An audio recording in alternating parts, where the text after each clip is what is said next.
Hallo, ich bin Hanna Öberg und ich habe mit mir Sebastian Samuelsson. Das war super. Hi, ich bin Uri, mich kennt ihr ja wahrscheinlich noch. Wenn ihr die beiden noch nicht kennt, ich stelle sie gerne mal vor. Beim Biathlon-Weltcup heute in Oslo ist zwar Ruhetag, aber wie wir wissen, das Internet schläft nie. Und dementsprechend habe ich mir zwei sehr, sehr interessante Gäste zur Seite geholt. Sie ist Sensations-Olympiasiegerin im Einzel und hat in der Staffel Silber geholt bei den Olympischen Spielen. Er ist Silbermedaillengewinner von Pyeongchang, holte in der Verfolgung sogar Gold und mit der schwedischen Staffel war er auch sehr, sehr stark unterwegs. Also hallo und herzlich willkommen, Hanna Öberg und Sebastian Samuelsson. Hi. Ja, hi, vielen Dank. Ja, danke. Da die beiden leider Gottes kein Deutsch sprechen, werde ich ins Englische wechseln. Freue mich aber sehr, oder wir freuen uns, we are looking forward to every question that will come. Ihr könnt gerne so viel ihr wollt schreiben, auf Deutsch, auf Englisch, auf Schwedisch. Das kriegen wir irgendwie alles gedeichselt. Gar kein Thema, dementsprechend I will switch to English now. The iPad is here in front of us. I will just turn it on, so to speak, so we can see how the reactions are. But first of all, it's a really, really long and hard season, right? Look, it's a really long and hard season. Now you have a day off today, and you have to spend part of it with me. I'm very sorry for that, first of all. No, but so far, Sebastian, how have you spent your day off? We actually it's a day off from competitions, but we was at the stadium and training a little bit. I was just easy classic and some shooting, and yeah, it felt well. So this day was successful. Hanna? Yeah, I did some training too earlier today, and I also been a short trip down to the town, a little shopping. A little shopping. What do you shop for then? Is it food or is it clothes? No, it's mostly looking at clothes and so. Yeah. How important is a day off like that for your mind? Because it's a mental state. You have to be always focused. You have to be like on target. How important is a day to like relax a bit? I think it's really nice to have this day off between a sprint and a pursuit because then you can focus new again, and especially if it was really good, then you have time to finish what was the race before and to look forward. So I think it's really good. We talked about it before we turned the camera on. You are going to the relay tomorrow, which is a bit odd because the men are doing sprint and pursuit and the women are doing sprint, relay, pursuit. How is it for you? Yeah, I don't think it mattered that much. It's still like you have to focus for every new competition and everything you do like here and now. And I think it will be fun to do the relay tomorrow. We had a really good like team result from the sprint. We had like 3 girls top 16, so it was really good for us. You had a crazy Olympic Games and really, really impressive season.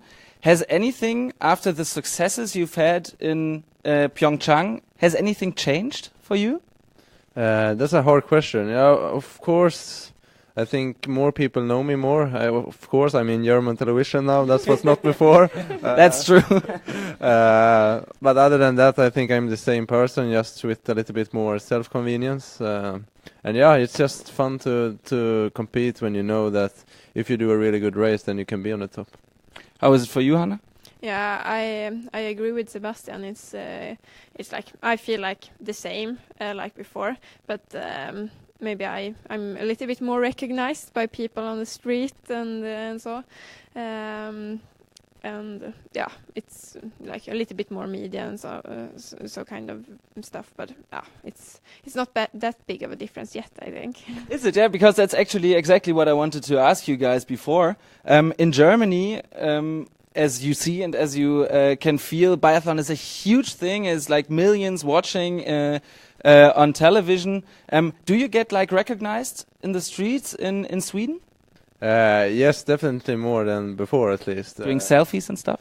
Not so much, but of course people know you, and especially in Östersund where we live. And it's nice that you in some way get recognized of your hard work.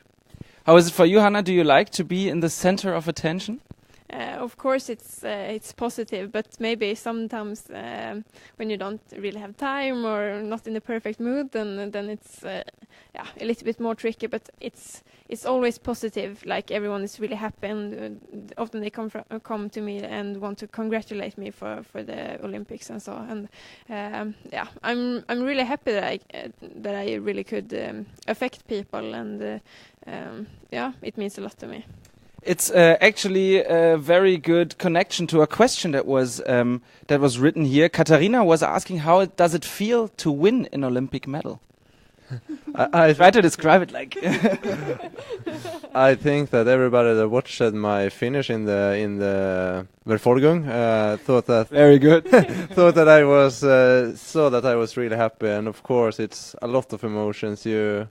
It's hard to say. It's chaos in your head, and it's just amazing feeling. You feel so happy.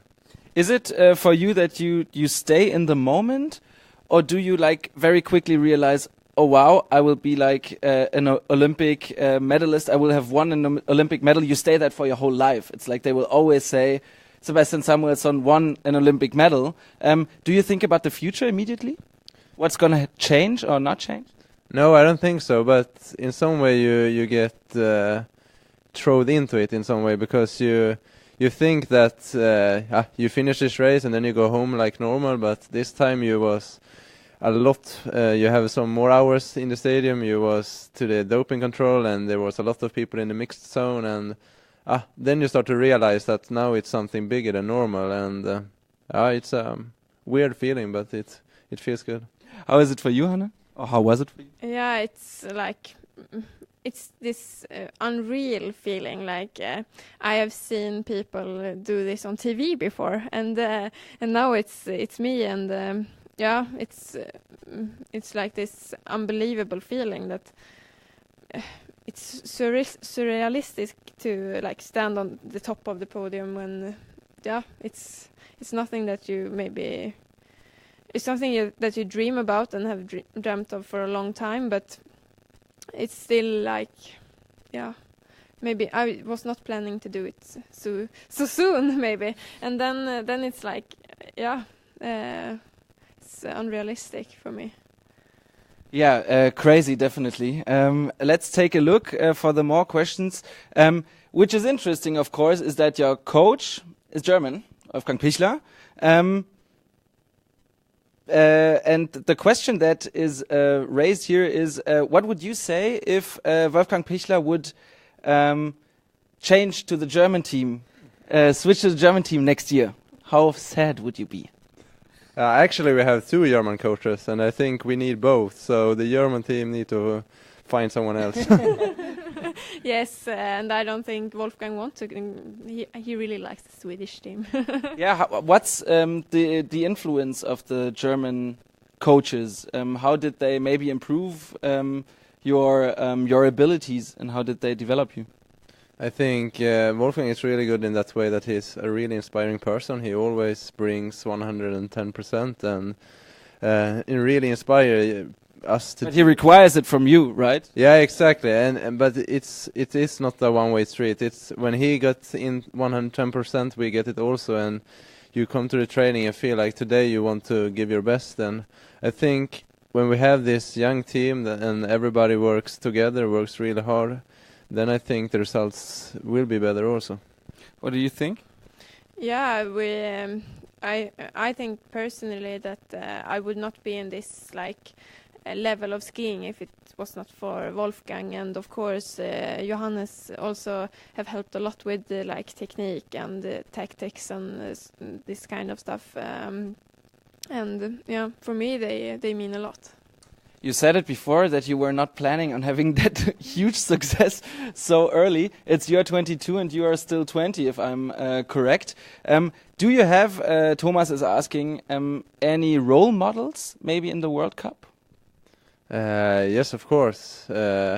It's really fun actually, because just some years ago, I watched the World Cup in television, and you look up to all these stars, Martin Fourcade and Kemp and all these other guys, and then to just a few years later being able to compete to them and sometimes beat them, it's unreal feeling and really inspiring.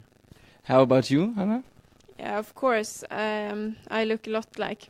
When I was smaller, it was more like I look up to Helena Ekholm, Anna-Karin Olofsson, but now it's more like I look at the different girls maybe, and like Laura Dahlmeier is really solid in her races often, and then like Dorothea Wierer is really fast on the shooting range, and like look at the ones and like what part they are really good at, and try to do it myself, or maybe improve some parts even more. And of course I look up to the other girls a lot. I mean, the competition is huge in the World Cup.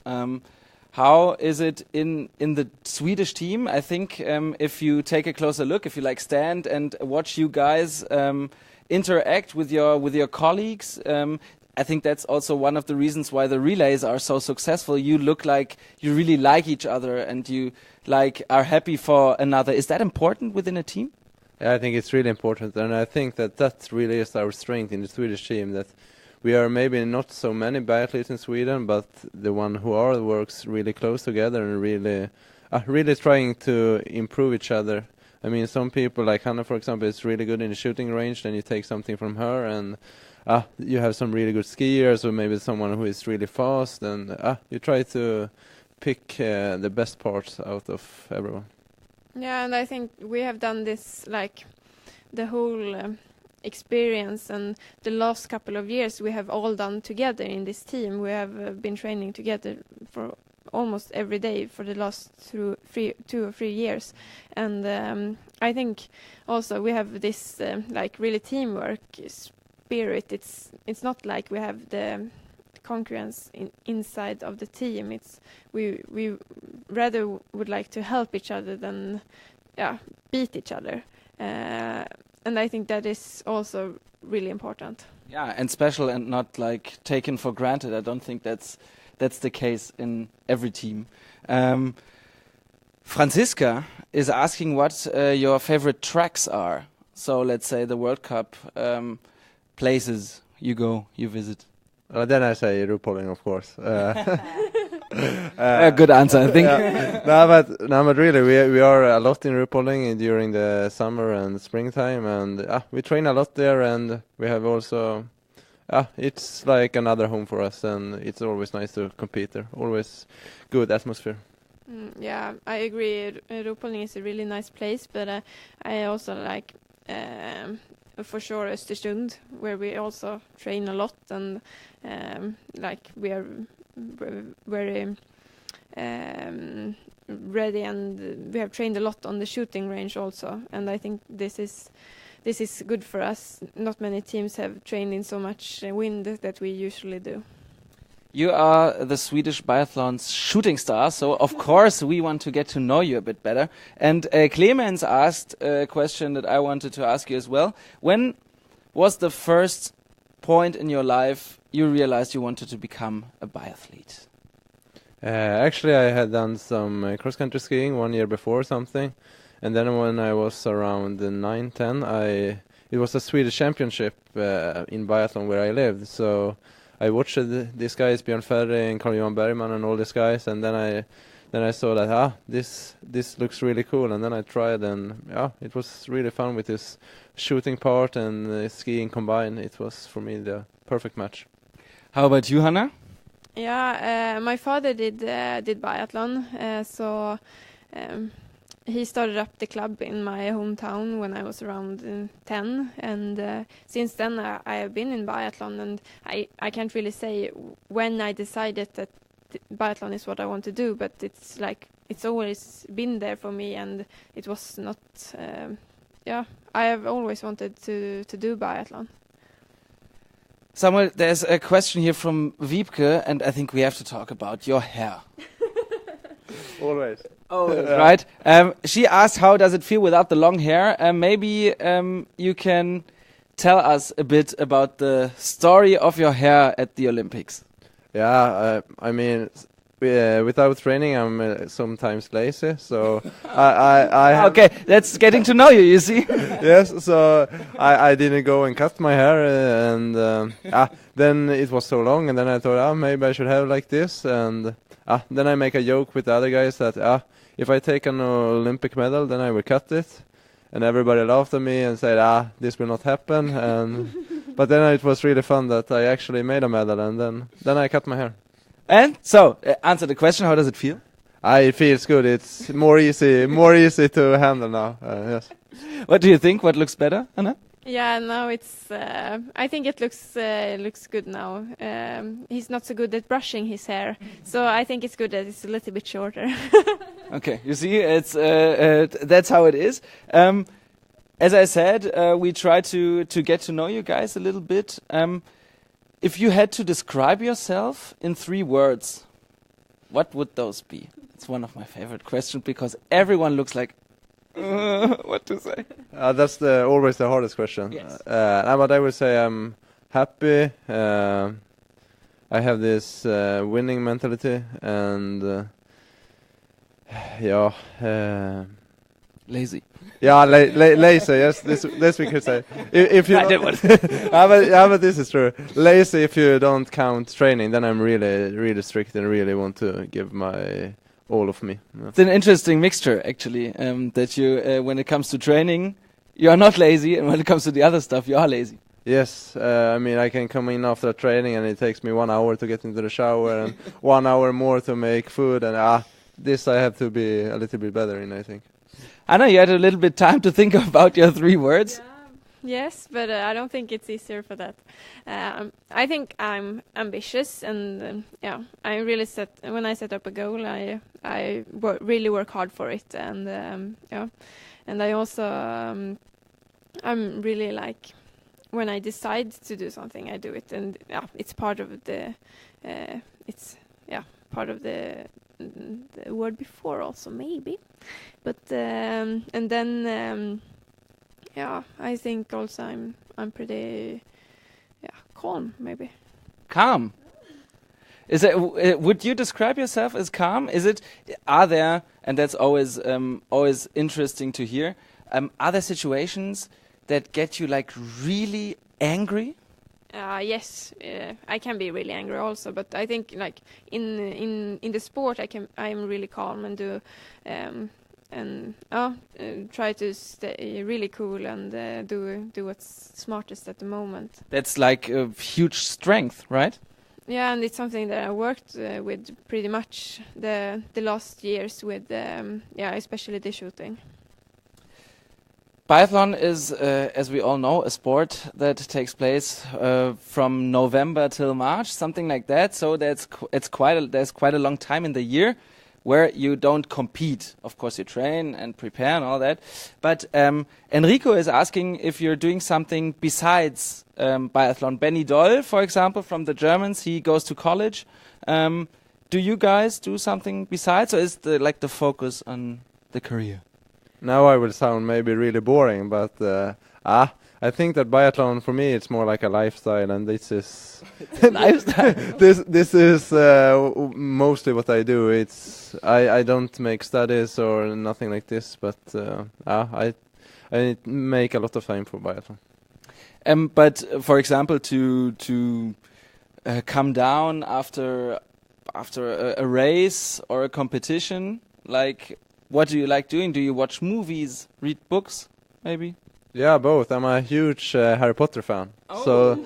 So I have read the Harry Potter books in both Swedish and English, maybe at least over 10 times. So it's funny because there are so many people who read them like again and again and again. You're one of them. Yes, I am one of them. And when I speak about it with my teammates, then they always laugh at me, and they cannot understand how it can be fun to read something that when you know exactly what will happen.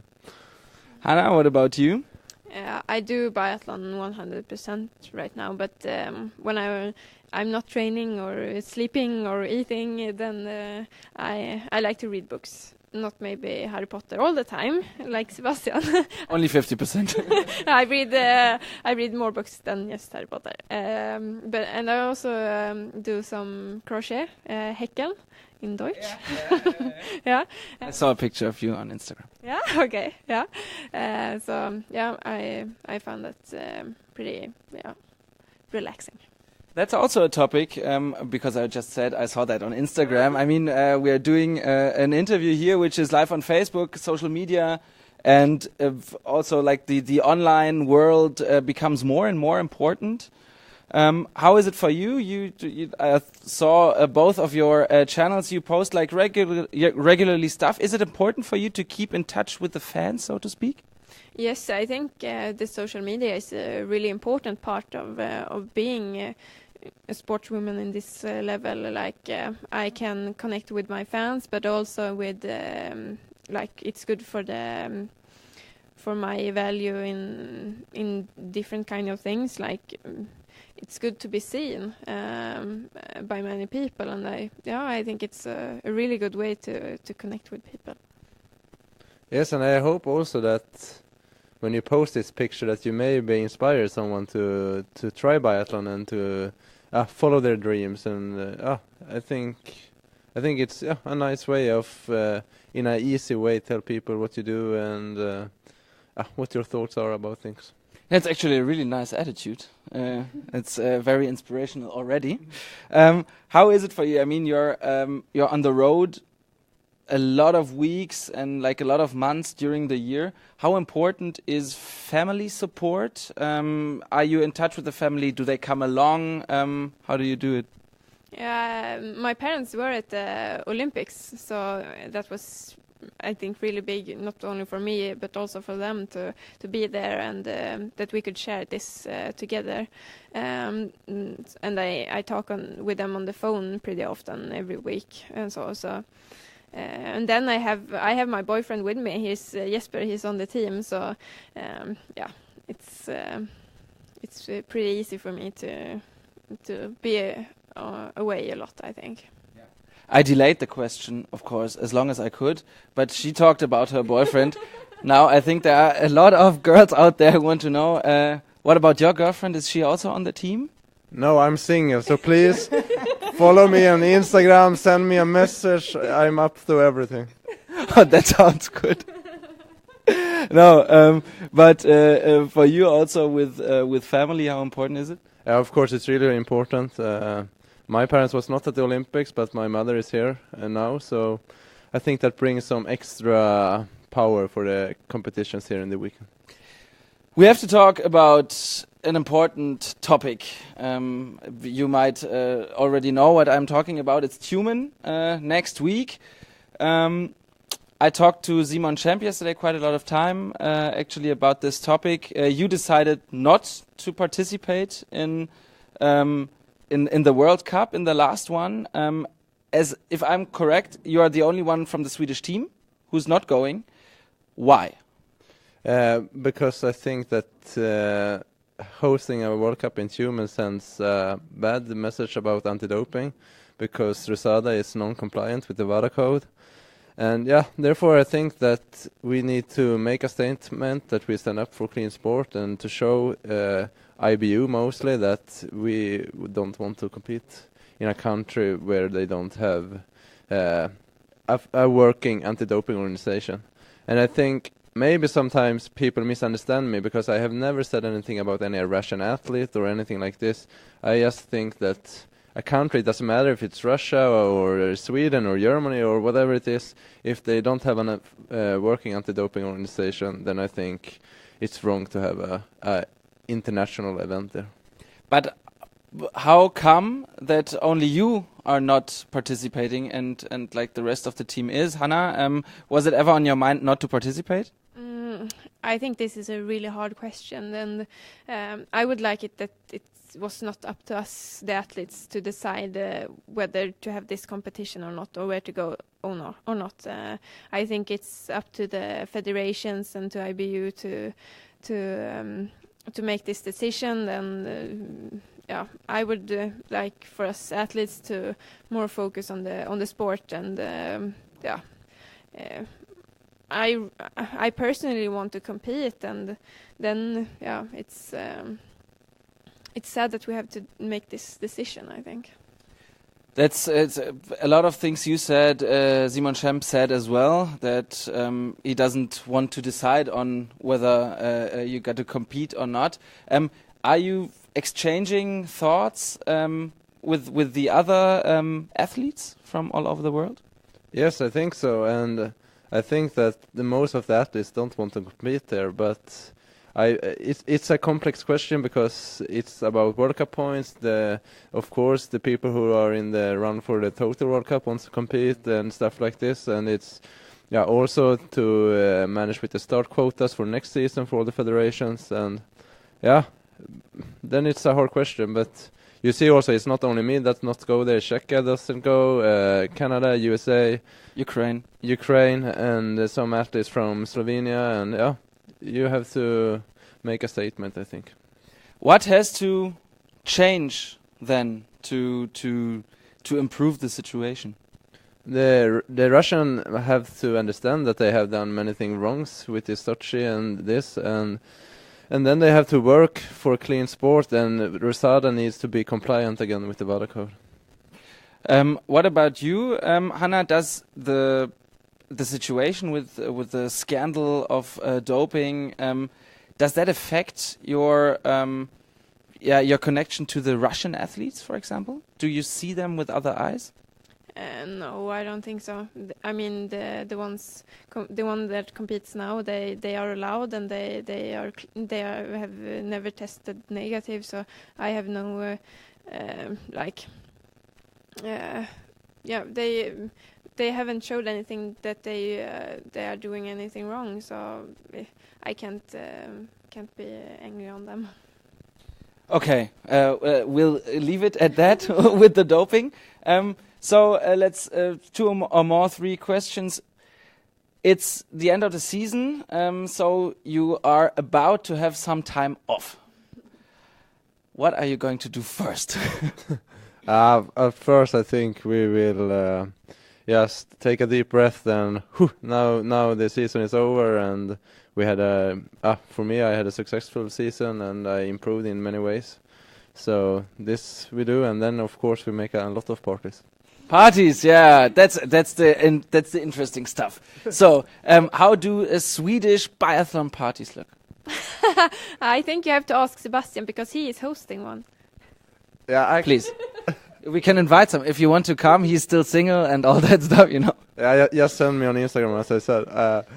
But I have my birthday now, right after the season, so I think that was a good reason to host a party. Are you going to travel? Not so long. I will go home to my parents, and then we also will go to my boyfriend's parents, and they live in different parts of the country, so it will be some traveling there, but it's still in Sweden. It's nice to be home also, I guess. If you're on the road so many weeks and months, it's actually quite nice to be home. So, last question for the both of you. Where do you see yourselves in 5 or 10 years? I don't know. In 10 years. You're so young. In 10 years. In 10 years, I see myself with the yellow bib this time of the year. Aha. Okay. There you go. Hanna? Yeah, then I'm 32. Yeah, it's a hard question. I don't know if I'm still in biathlon or not. If I am, then I hope I'm really successful, and I have been for a few years. And maybe like Sebastian, I would like to win the total World Cup. Can you imagine doing anything else than biathlon? Because I mean, you just said, and also you focus like on the biathlon career. You're not studying or doing something else. Also, after the career, I mean, you have like a lot of time till then. But is that on your mind? What are you going to do afterwards? Of course, you sometimes think. I mean, you have interests in maybe journalism or stuff like this, but it's so hard to say because it's so long. I mean, 10 years. I'm only 20. It's half my life. So so it's really hard to think what I will do then. I think this is something I will figure out on the way. Yeah, sounds reasonable. Before, like if you asked me 2 years ago, I would say that would have been done with my studies when I stopped biathlon, but now I'm not studying, so I have no studies to be done with. So I don't really know. It depends, I think, with how the biathlon career goes. I mean, if I'm really successful, then maybe I want and have also the opportunities to stay in the sport in some way, maybe in media or in the sport more. Like, but I also have interests in other stuff. I studied nature science in high school, and I think it's pretty interesting also. So. I think we are all very happy that you didn't go into nature science, but stayed in biathlon. Thank you guys very, very much that you took the time. Maybe you want to say some last words to your German spectators? I will promise my German spectators that I will practice some German until next season. Perfect. And then you promise that we'll sit together again, and then we'll do it like at least a bit more in German. Yes, that's a promise. Hanna? Yeah, I'm really hoping that you cheer for me and for the rest of our team. We are really happy for all of our fans, also in Germany. And my German is not really so good, even though I studied a little. And maybe the coaches, our German coaches, can help us a little. Not with Bavarian though, but I think that's a little bit too hard. Okay, thank you guys very much. I will switch to German for the last few sentences, if that's okay with you. Vielen, vielen Dank für euer Interesse. Danke fürs Zuschauen. Wenn ihr Lust habt, morgen Abend um 18 Uhr geht's direkt weiter. Und zwar dann mit Franziska Hildebrand. Das wird sicherlich auch sehr interessant. Ansonsten wünschen wir euch hier einen schönen Abend noch. For you guys, nice evening and a day off. Off your day off. Tomorrow is gonna be tough again. So enjoy and vielen Dank und bis bald.